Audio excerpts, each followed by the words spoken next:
Hello दोस्तों, स्वागत है आपका अपने YouTube channel Gupta accounts and tax consultant में।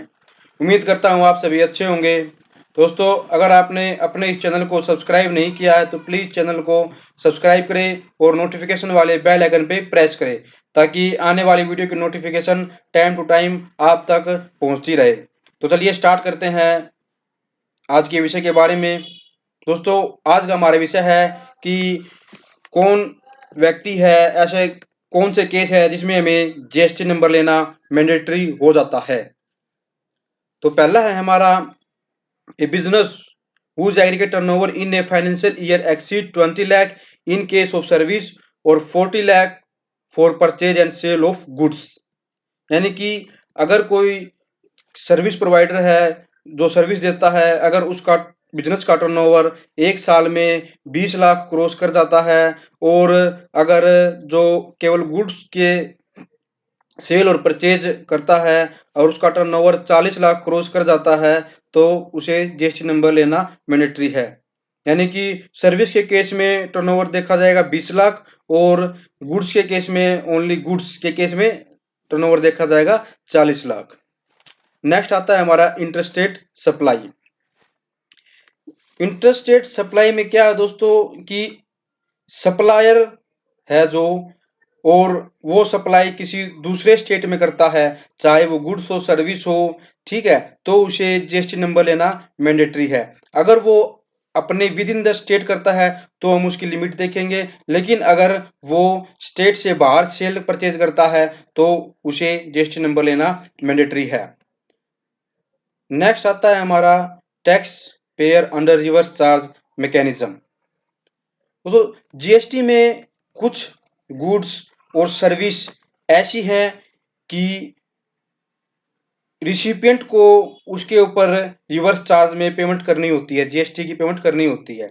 यानी कि जो व्यक्ति उस गुड्स या सर्विस को देता है उसके ऊपर लायबिलिटी नहीं है जीएसटी नंबर लेने की, लेकिन जो रिसिपिएंट है जो उस गुड्स या सर्विस को प्राप्त करता है उसके ऊपर जीएसटी रजिस्ट्रेशन लेने की लायबिलिटी आ जाती है।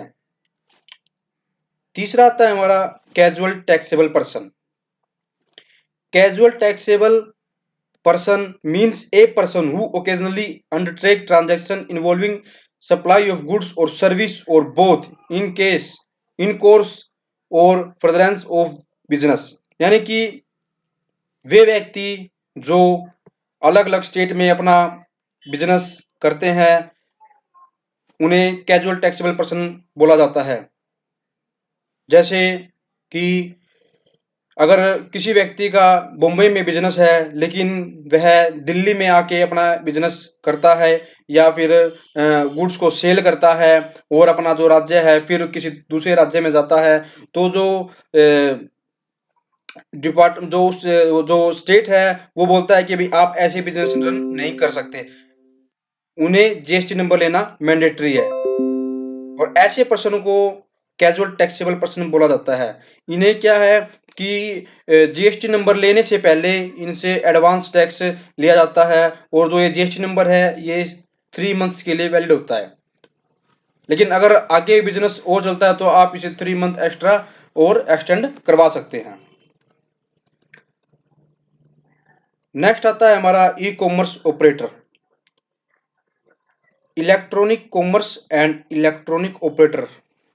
ठीक है, तो इसमें क्या है दोस्तों, जो ऑनलाइन माल को सेल करते हैं परचेज करते हैं या सर्विस को सेल करते हैं परचेज करते हैं, उन्हें जो अपना डीलिंग है वो ऑनलाइन एक प्लेटफॉर्म के थ्रू करनी पड़ती है। तो जो ये प्लेटफॉर्म प्रोवाइड करवाता है उसे हम बोलेंगे ई कॉमर्स ऑपरेटर। ठीक है, तो ऐसे व्यक्ति को जीएसटी नंबर लेना मैंडेटरी है।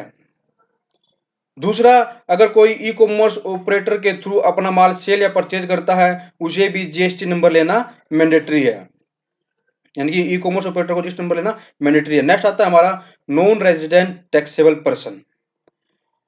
दोस्तों, कैजुअल टैक्सेबल पर्सन और नॉन रेजिडेंट टैक्सेबल पर्सन दोनों में थोड़ा सिमिलर रहता है, मतलब दोनों के जो प्रोविजन है कुछ कुछ एक दूसरे से मिलते जुलते हैं। नॉन रेजिडेंट टैक्सेबल पर्सन क्या होगा कि ये इंडिया से बाहर रहते हैं, ठीक है। अगर ये इंडिया में बिजनेस करेंगे तो इन्हें भी कैजुअल टैक्सेबल पर्सन की तरह जीएसटी नंबर लेना मैंडेटरी है, और इनका भी 3 मंथ के लिए वैलिड रहेगा, और अगर ये चाहें तो अगर 3 मंथ के लिए इसको और एक्सटेंड कर सकते हैं। नेक्स्ट है हमारा person who is required to deduct tax under section 51 of C GST act. इसमें दोस्तों जीएसटी के अंदर जिसके ऊपर टीडीएस काटने की लायबिलिटी आती है उसे जीएसटी नंबर लेना मैंडेटरी होता है। वो कौन कौन से पर्सन है, जैसे लोकल अथॉरिटी, ए डिपार्टमेंट और an establishment of the central government और स्टेट गवर्नमेंट, गवर्नमेंट एजेंसी, और आगे जिसको भी गवर्नमेंट नोटिफाई करती है उसे जीएसटी नंबर लेना मैंडेटरी होता है। नेक्स्ट आता है हमारा दोस्तों इनपुट सर्विस डिस्ट्रीब्यूटर। जो इनपुट सर्विस डिस्ट्रीब्यूटर होता है दोस्तों, ये एक हेड ऑफिस होता है, ठीक है। इसकी कुछ ब्रांचेज होती हैं, अलग अलग स्टेट में होती हैं, वो कहीं भी हो सकती हैं, ठीक है। तो इन सभी ब्रांचेज में और जो हेड ऑफिस है इनमें मतलब कुछ सर्विस ऐसी होती है जो सभी में सेम यूज होती है, ठीक है। तो जो ये सर्विस परचेज करते हैं तो जो इनकी बिलिंग होती है वो क्या होती है, जो हेड ऑफिस है उसके नाम पे बिलिंग होती है, ठीक है। एग्जांपल जैसे ए कंपनी का हेड ऑफिस है बैंगलोर में, उसकी ब्रांचेज होती है अलग अलग जगह। तो मान लो उसकी ब्रांचेज है मुंबई है, दिल्ली है, गुजरात है, ऐसी अलग अलग जगह पे ब्रांचेज है उसकी, ठीक है। लेकिन जो ये सर्विस लेंगे तो इन ब्रांचेज के नाम पे इनवॉइस इशू नहीं होगा। जो इनवॉइस इशू होगा ना वो होगा जो हेड ऑफिस बैंगलोर में है उसके नाम पे इशू होगा। और जो ये बैंगलोर जो हेड ऑफिस है ये जो अपने आईटीसी है उसको अपने ब्रांचेज में ट्रांसफर करेगी, ठीक है, आईएसडी इनवॉइस के जरिए। नेक्स्ट आता है दोस्तों हमारा OIDAR। तो चलिए देखते हैं। Every person supplying online information and database access और retrieval service from a place outside India to an unregistered person in India. दोस्तों जो ये है एग्जांपल के लिए advertising on the internet, providing cloud service, provision of e book, movie, music, software and other intelligible through telecommunication network और internet. यानी कि जो ऑनलाइन देते हैं, इसमें क्या है कि जो कस्टमर है चाहे जो सेलर है ये आपसरी में बाय फेस नहीं मिलते, ये सिर्फ ऑनलाइन के जरिए यानी कि मिलते हैं, और वहीं से इनका जो सर्विस है वो एक दूसरे को सेल या परचेज की जाती है। तो ऐसे में इनको जीएसटी नंबर लेना मैंडेटरी होता है। और अगर कोई दोस्तों अपनी इच्छा अनुसार जीएसटी नंबर लेना चाहता है अपने बिजनेस के अनुसार कि भाई हाँ उसे जीएसटी नंबर की रिक्वायरमेंट है, तो वो वॉलंटरी रजिस्ट्रेशन ले सकता है अपना। जीएसटी में रजिस्ट्रेशन लेने के लिए किसको क्या डॉक्यूमेंट चाहिए होते हैं, तो चलिए इसके बारे में भी देखते हैं थोड़ा सा।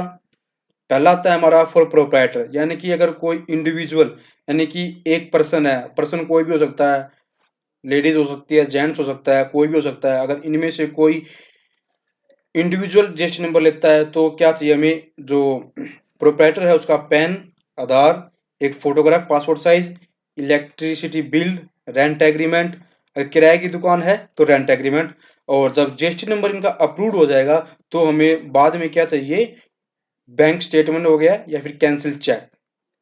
और पार्टनरशिप फर्म, इसमें क्या चाहिए, जो पार्टनरशिप फर्म है उसका हमें पैन कार्ड चाहिए होता है, ठीक है, Aadhaar card, photo of the partner, Aadhaar card और फोटो पार्टनर की, ऑथराइज सिग्नेचरी लेटर, यानी कि इसको जीएसटी में कौन ऑपरेट करेगा, जैसे डिपार्टमेंट में जाना है आना है उसे कौन करेगा, उसके लिए एक ऑथराइज सिग्नेचरी लेटर बनता है वो चाहिए होगा। इलेक्ट्रिसिटी बिल, रेंट एग्रीमेंट, और जो प्रोप्राइटर में जो जीएसटी नंबर अप्रूव होने के बाद हमें चाहिए होता है बैंक स्टेटमेंट, वही इसमें चाहिए।